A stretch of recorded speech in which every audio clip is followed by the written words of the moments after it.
Hello students, आज है 7th में 2020 और 7th में 2020 से रिलेटेड जितने भी मोस्ट इंपॉर्टेंट करंट अफेयर्स बनते हैं वो आज हम आपसे डिस्कस करने जा रहे हैं। उससे पहले यदि आपने हमारे चैनल को सब्सक्राइब नहीं किया तो सब्सक्राइब कर ले, साथ ही बेल आइकन भी दबा लें। तो आइए फिर बिना कोई देरी के शुरू करते हैं। लेते हैं अपना पहला सवाल। हमारा पहला सवाल है, कोविड-19 के चलते विदेशों में फंसे भारतीय नागरिकों को वापस लाने के लिए भारतीय नौसेना ने कौन सा अभियान शुरू किया है।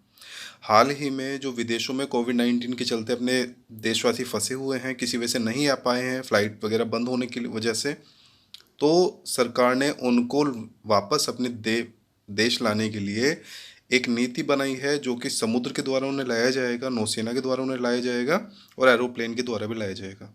तो नौसेना के द्वारा लाए जाने के लिए उनको जो अभियान शुरू किया गया है उसका क्या नाम है, ये हमारा क्वेश्चन है, ये हमें बताना है।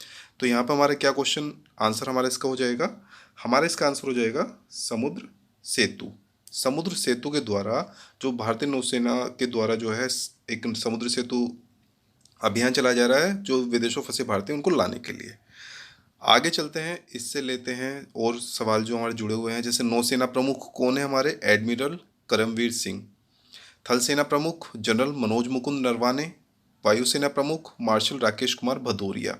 तो ये सभी आपने मोस्ट इम्पोर्टेंट मार्क कर लेने हैं अपने पास में, जो भी यहाँ पे आपको बताए गए हैं ये सभी जो है आपने मार्क कर लेना है मोस्ट इम्पोर्टेंट के तौर पे, ठीक है ना।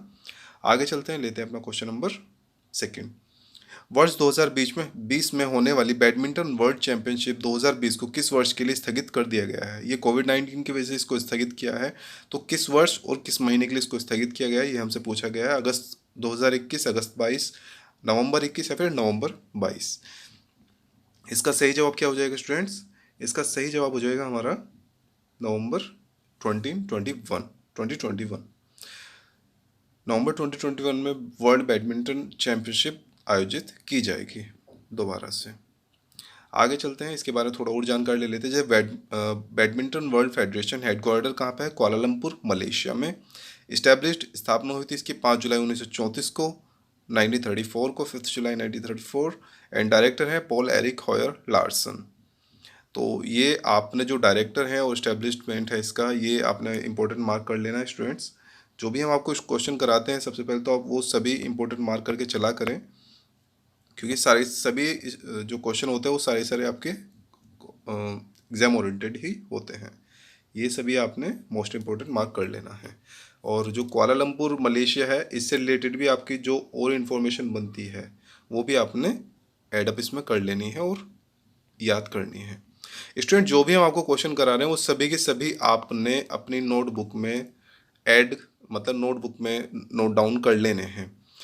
उससे क्या होगा, जब आपका एग्ज़ाम आएगा तो एग्ज़ाम के टाइम पे आपको किसी भी प्रकार की कोई समस्या नहीं होगी कि कहाँ से याद करें, क्या याद करें, ठीक है ना। उस टाइम पे हमारा माइंड काम नहीं करता इतना ज़्यादा, क्योंकि हमारे ऊपर प्रेशर बहुत ज़्यादा होता है एग्ज़ाम का।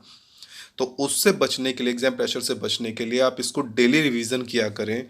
हर हफ्ते का रिवीजन किया करें, हर 15 दिन या 10वें दिन का, इस तरह से आप फिर एक पूरे महीने का रिवीजन किया करें। उससे क्या होगा, जितनी भी आपकी इस पर कमांड है वो बन जाएगी बहुत अच्छी तरह से और आपको एग्ज़ाम में प्रॉब्लम नहीं आने वाली है। तो थर्ड क्वेश्चन है हमारा, आयुष मंत्रालय द्वारा विकसित ऐप आयुष कवच कोविड किस राज्य सरकार द्वारा लॉन्च किया गया है। राजस्थान, उत्तर प्रदेश, अरुणाचल प्रदेश, छत्तीसगढ़, उड़ीसा। इसका सही जवाब क्या होगा, आयुष कवच ऐप या आयुष कवच कोविड ऐप किस राज्य द्वारा लॉन्च की गई है। इसका सही जवाब है उत्तर प्रदेश। उत्तर प्रदेश ने हाल ही में आयुष कवच कोविड ऐप लॉन्च की है, कोविड-19 से सुरक्षा की दृष्टि से। आगे चलते हैं, लेते हैं अपना नेक्स्ट सवाल। ओके, यहाँ पे अगर हम बात करें राजस्थान सरकार की, तो राजस्थान सरकार से हमारा एक क्वेश्चन और बन जाता है, यहाँ का जो गवर्नर है वो कौन है। गवर्नर कौन है यहाँ के, आनंदीबेन पटेल, ठीक है। तो आपने ये मार्क कर लेना है एडप में, ठीक है। आगे चलते हैं, लेते हैं क्वेश्चन नंबर 4। नागरिक उड्डयन मंत्रालय और किसने मिलकर कोविड-19 संबंधी Garuda government authorization for relief using drones portal launch किया है। डीआरडीओ, नासा, डीजीसीए या फिर टीसीएस। ये भी आपका इम्पोर्टेंट क्वेश्चन है और इम्पोर्टेंट ही आपने मार्क कर लेना है, क्योंकि जो ड्रोन है, ड्रोन के लिए यहाँ से नागरिक उड्डयन मंत्रालय और DGCA यानी directorate general of civil aviation के द्वारा मंजूरी ली गई है ताकि उनको उड़ाया जा सके, और जो संबंधित जैसे हॉटस्पॉट एरियाज़ हैं वहाँ पे इसके बारे में जानकारी अच्छी तरह से जुटाई जा सके कि वहाँ पर क्या गतिविधियाँ चल रही हैं। तो DGCA यहाँ का इसका सही आंसर है। इसकी फुल फॉर्म है directorate general of civil aviation. ये भी आपने इंपॉर्टेंट करके मार्क करना है क्वेश्चन। आगे चलते हैं। स्टूडेंट, हमारा क्वेश्चन नंबर 5 है, जम्मू कश्मीर के लोक सेवा आयोग के अध्यक्ष के रूप में BR शर्मा को नियुक्त किया गया है। जम्मू कश्मीर के उपराज्यपाल का क्या नाम है? सबसे पहले तो यहाँ पे हमने नोट कर लेना है, जो लोक सेवा आयोग के अध्यक्ष को नियुक्त किया गया है वो कौन है? BR शर्मा। तो ये भी आपने नोट करना है, BR शर्मा को वहाँ का लोक सेवा आयोग के अध्यक्ष नियुक्त किया गया है। साथ ही जम्मू कश्मीर के उपराज्यपाल का क्या नाम है? ये भी बहुत इंपॉर्टेंट क्वेश्चन है। तो इनको हाल ही में नियुक्ति दी गई थी, गिरीश चंद्र मुर्मू इनका नाम है। मुर्मू जी को उपराज्यपाल के तौर पे जम्मू कश्मीर में जो है नियुक्ति दी गई है। अब यहाँ पे क्वेश्चन और बन जाता है कि लद्दाख, क्योंकि जम्मू कश्मीर और लद्दाख अलग अलग हो चुके हैं, लद्दाख के गवर्नर का क्या नाम है? तो लद्दाख के जो गवर्नर है वो है RK माथुर। ठीक है, ये भी आपने इम्पोर्टेंट मार्क कर लेना है। ठीक है स्टूडेंट्स, RK माथुर जी को वहाँ का लद्दाख का जो है गवर्नर नियुक्त किया गया है हमारी सरकार द्वारा। और यहाँ के आप हमें कमेंट बॉक्स में बताएं कि ये जो जम्मू कश्मीर है और लद्दाख है, जम्मू कश्मीर लद्दाख के जो हाई कोर्ट है उसके जज का क्या नाम है, और हमें कमेंट बॉक्स में जरूर बताएं इस बारे में। आगे चलते हैं, लेते हैं क्वेश्चन नंबर 6। मई 2020 में चंडीगढ़ प्रशासन ने कोविड-19 से संबंधित सभी जानकारी मुहैया कराने के लिए कौन सी ऐप लॉन्च की है? CHD Covid, care Covid, Covid care, Chandigarh government app, इनमें से कोई नहीं। इसका सही जवाब हो जाएगा हमारा CHD Covid. CHD Covid app जो चंडीगढ़ प्रशासन ने हाल ही में लॉन्च किया है। आगे चलते हैं, लेते हैं question number 7। Max Bupa health insurance के नए MD एवं CEO के लिए किसे चुना गया है? क्वेश्चन इंपॉर्टेंट है। अगर आप बैंकिंग की प्रिपरेशन कर रहे हैं तो मोस्ट इंपॉर्टेंट है आपके सभी के लिए क्वेश्चन।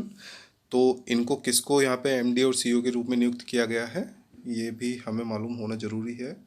कृष्णन रामचंद्रन जी को यहाँ का MD एंड CEO के रूप में नियुक्त किया गया है। ये किसकी जगह लेंगे? आशीष मेहरोत्रा जी का स्थान लेंगे। और मैक्स बोपा का हेडक्वार्टर कहाँ पे है? मैक्स बोपा हेडक्वार्टर न्यू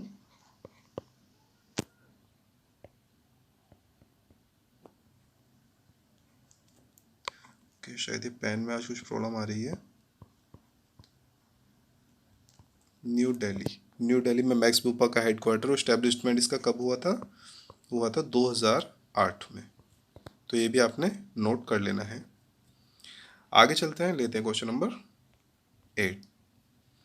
किस देश के राष्ट्रपति ने उत्तरी कोरिया के नेता किम जोंग उन को नाजी जर्मनी पर जीत की 75वीं वर्षगांठ के अवसर पर विश्व युद्ध सेकंड पदक से सम्मानित किया है? रूस, चीन, भारत, इजराइल, अमेरिका। अभी हाल ही में खबरें किम जोंग उन को लेकर, उत्तरी कोरिया के नेता किम जोंग उन को लेकर ये भी थी कि उनकी हालत सही नहीं है, उनकी तबीयत ठीक नहीं है, उनका स्वास्थ्य अच्छा नहीं है, तो शायद गुजर गए हैं या फिर इस दुनिया में नहीं है। तो ऐसा कुछ भी नहीं है स्टूडेंट्स, वो बिल्कुल सही सलामत है। उन्होंने हाल ही में किसी चीज़ का उद्घाटन किया था, तो वहाँ पे आए थे वो सार्वजनिक रूप से सभी के सामने। तो इसका सही जवाब क्या हो जाएगा? इसका सही जवाब है रूस। रशिया ने विश्व युद्ध सेकंड पदक से जो वहाँ के राजदूत हैं, उत्तरी कोरिया के राजदूत हैं रशिया में, उनको सम्मानित किया है। इनडायरेक्टली रूप से उत्तरी कोरिया के नेता किम जोंग उनको ही सम्मानित किया है। आगे चलते हैं, लेते क्वेश्चन नंबर 9। ओके, यहाँ पे रशियन प्रेसिडेंट का नाम दिया गया है व्लादिमीर पुतिन, और capital Moscow, currency Russian rouble या रबल आप इसको बोल सकते हैं। ये भी आपने मोस्ट इंपॉर्टेंट मार्क कर लेना स्टूडेंट्स, आपके एग्जाम ओरिएंटेड है सारे ही। आगे चलते हैं, question number 9। Reserve bank of India के सेंट्रल बोर्ड में निदेशक के रूप में किसे चुना गया? मोस्ट इंपॉर्टेंट मार्क कर लेना आपने सभी, ये क्वेश्चन इम्पोर्टेंट में मार्क कर लेना है, क्योंकि रिजर्व बैंक ऑफ इंडिया का इस टाइम पे बहुत ज़्यादा अहम रोल है हमारे देश के अंदर, और उसी से रिलेटेड क्वेश्चन आए तो ऐसा हो नहीं सकता कि जो एग्ज़ाम है, जब एग्ज़ाम आएगा तो उस बारे में, इस बारे में कुछ ना पूछा जाए उसमें। तो इसका सही जवाब क्या हो जाएगा? Aarti Shukla, Tarun Bajaj, M K Pachauri, M D Patra, N S Vishwanathan. इसका सही जवाब है तरुण बजाज। तरुण बजाज जी को रिजर्व बैंक ऑफ इंडिया के सेंट्रल बोर्ड में निदेशक के रूप में चुना गया है। एम डी पात्रा कौन है? M D Patra deputy governor है। एन एस विश्वनाथन भी डिप्यूटी गवर्नर है ये। ठीक है, तो ये भी आपने याद रख लेना है। वैसे हम इसके बारे में भी आगे डिस्कस कर रहे हैं। Total number of board governors कितने हैं? बोर्ड डायरेक्टर्स कितने हैं? 10, जिनमें कि एक तरुण बजाज जी को शामिल किया गया है। आरबीआई डिप्यूटी गवर्नर कौन कौन है? M K Jain, BP Kanungo, N S Vishwanathan, doctor M D Patra. ये सभी इम्पोर्टेंट में आपने मार्क कर लेने हैं। ये सभी बहुत ज़्यादा जरूरी है। और यहाँ पे क्वेश्चन आपसे ये भी बन सकता है कि बोर्ड ऑफ डायरेक्टर्स कितने हैं आरबीआई के, तो आप वहाँ पे 10 क्वेश्चन आंसर दे देंगे। और 4 डिप्यूटी गवर्नर होते हैं, चारों के यहाँ पे नाम दे दिए गए हैं। डॉक्टर एम डी पात्रा अभी हाल ही में इनकी जो है नियुक्ति की गई है। आगे चलते हैं, लेते हैं क्वेश्चन नंबर नेक्स्ट 10। कारपोरेट मंत्रालय एमसीए, मिनिस्ट्री ऑफ कारपोरेट ने देश में ऑडिट स्वतंत्रता और जवाबदेही बढ़ाने के लिए जारी कंसल्टिंग पेपर पर टिप्पणियों की जांच के लिए कितने सदस्यीय कमेटी का गठन किया है? कारपोरेट मंत्रालय ने हाल ही में देश में ऑडिट स्वतंत्रता की जो जवाबदेही होती है बढ़ाने के लिए जारी कंसल्टेंटिंग पेपर पर टिप्पणियों की जांच के लिए एक 7 सदस्यीय कमेटी का गठन किया है। इसका सही जवाब क्या हो जाएगा स्टूडेंट्स? 7 सदस्यीय कमेटी का गठन किया है, जो अपनी रिपोर्ट देगी। और ये रिपोर्ट अपनी कब तक पेश करेगी? ये रिपोर्ट देगी अपनी 30 जून तक। ठीक है, इससे 30 जून तक अपनी रिपोर्ट देने के लिए बोला गया है इस कमेटी से। तो अब इस कमेटी की जो है पूरी अध्यक्ष 7 सदस्यीय कमेटी तो बना दी गई, लेकिन इसमें अध्यक्ष कौन रहेगा इस बारे में कोई पूरी तरह से नहीं बताया गया है। एमसी की फुल फॉर्म क्या है स्टूडेंट्स? एमसी की फुल फॉर्म है मिनिस्ट्री ऑफ कारपोरेट अफेयर्स। तो ये भी आपने इंपॉर्टेंट में मार्क कर लेना क्वेश्चन को। आगे चलते हैं क्वेश्चन नंबर, ओके, यहाँ पे कारपोरेट अफेयर्स मिनिस्टर इन्होंने बताया गया है हमें। तो कारपोरेट अफेयर्स मिनिस्टर कौन है? निर्मला सीतारमण। और minister of state of corporate affairs Anurag Thakur. ये आप याद करें, जो यहाँ पे ऊपर दिया गया है इसको याद करें ना करें, लेकिन ये आप मोस्ट इम्पोर्टेंट में याद कर लें, क्योंकि सभी को इस बारे में पता है। लेकिन यहाँ पे अनुराग ठाकुर जी जो हैं, इस बारे में जो स्टेट ऑफ मिनिस्टर के कारपोरेट अफेयर्स हैं, इसके बारे में शायद ही किसी को पता हो।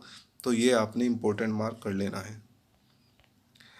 वैसे जितने भी आपको क्वेश्चन करा रहे हैं सभी इंपॉर्टेंट करा रहे हैं स्टूडेंट्स, तो आप सभी इनको नोट डाउन कर रखें। और यदि आपने हमारे चैनल को सब्सक्राइब नहीं किया तो साथ साथ में सब्सक्राइब भी करते रहें, और वीडियो को लाइक भी करते रहें, साथ में अपने दोस्तों के साथ में शेयर भी करते रहें, ताकि आपके दोस्त, आपके कलीग्स भी इससे ज़्यादा से ज़्यादा लाभ उठा सकें।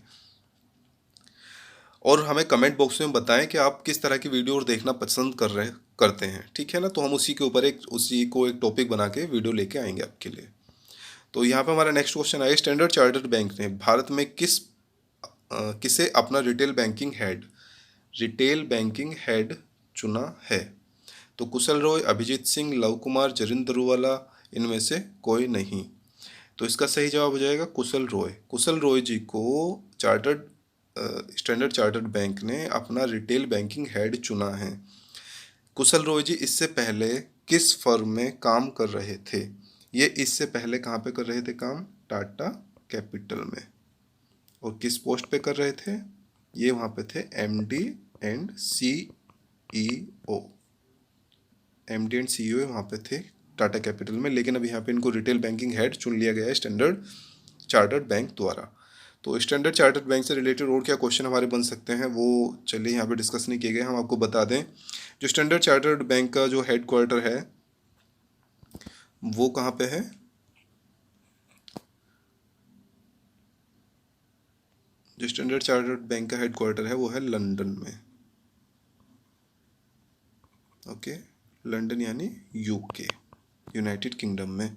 और जो इसके एमडी एंड सीईओ हैं, एमडी एंड सीईओ तो कौन है? वो हैं जरिन दारूवाला। ठीक है, जरिन दारूवाला या दारूवाला आप इसको बोल सकते हैं, जो इनके हेड हैं, मतलब जो Zareen Daruwalla MD and CEO हैं स्टैंडर्ड चार्टर्ड बैंक के। तो लेते हैं नेक्स्ट सवाल, क्वेश्चन नंबर 12। कोविड-19 के चलते पश्चिम बंगाल ने अन्य राज्य के लोगों के लिए जो अपने मूल राज्य जाना चाहते हैं के लिए कौन सी ऐप लॉन्च की है? पश्चिम बंगाल ने जो अपने मूल राज्य में जाना चाहते हैं और वहाँ पे फंसे हुए हैं कि लॉकडाउन की वजह से, उनके लिए एक ऐप लॉन्च की है। उसका क्या नाम है? संपर्क ऐप, एग्जिट ऐप, अपना प्रदेश ऐप, मूव ऐप। तो संपर्क ऐप, एग्जिट ऐप, अपना प्रदेश या फिर मूव ऐप में से इसका सही जवाब है एग्जिट ऐप। एग्जिट ऐप उन राज्य के निवासियों के लिए लॉन्च की गई है जो पश्चिम बंगाल में अपने काम की वजह से वहाँ पर गए हुए थे लेकिन अब घर नहीं आ पाए हैं। तो एग्जिट ऐप से उनका डेटा लेके फिर उनको उनके घर पे भेजा जाएगा ममता बनर्जी सरकार द्वारा। चलिए, यहाँ पे हमारा एक क्वेश्चन और बन जाता है। जो यहाँ के सीएम तो आप सभी को पता ही है, सीएम यहाँ पे कौन है? ममता बनर्जी हैं, ठीक है। लेकिन यहाँ पे के जो गवर्नर हैं उनका क्या नाम है? उनका नाम है जगदीप धनकर। जगदीप धनकर जी यहाँ के गवर्नर हैं। तो ये आपने इंपॉर्टेंट कर लेना है। आगे चलते हैं, लेते हैं क्वेश्चन नंबर 13। अमेरिकी राष्ट्रपति डोनाल्ड ट्रंप ने न्यूयॉर्क में किस भारतीय अमेरिकी अधिवक्ता को संघीय अदालत में न्यायाधीश के रूप में नियुक्त किया है? समा प्रवीण, आशुतोष मिश्रा, सरिता कोमाती रेड्डी, नीलेश अग्रवाल, इनमें से कोई नहीं। अमेरिकी राष्ट्रपति जी ने न्यूयॉर्क में भारतीय अमेरिकी अधिवक्ता जो संघीय अदालत में न्यायाधीश के रूप में नियुक्त किया है। इसका सही जवाब क्या हो जाएगा स्टूडेंट्स? इसका सही जवाब है सरिता कोमाती रेड्डी। सरिता कोमाती रेड्डी जी को वहाँ का न्यायाधीश नियुक्त किया गया है डोनाल्ड ट्रंप द्वारा। लेते क्वेश्चन नंबर 14। हाल ही में दलित एजिल लामलाई का निधन हो गया है। वह एक थे डैश।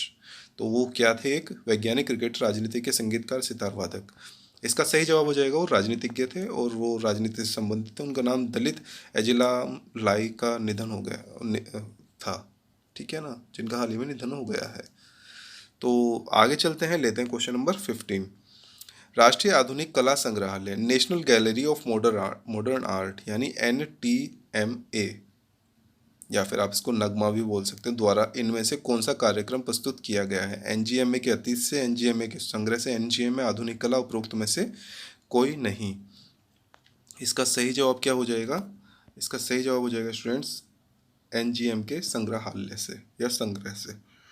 तो ये एक हफ्ते का प्रोग्राम रहेगा, एक हफ्ते तक ये आएगा। तो इसमें NGMA के संग्रह से जितनी वहाँ पे वस्तु कला है, संग्रहालय है, कला संग्रहालय के अंदर जितनी भी वस्तु हैं वो पब्लिश की जाएंगी और वो दिखाया जाएगा पब्लिक को, और टीवी के द्वारा ये सब कुछ होगा।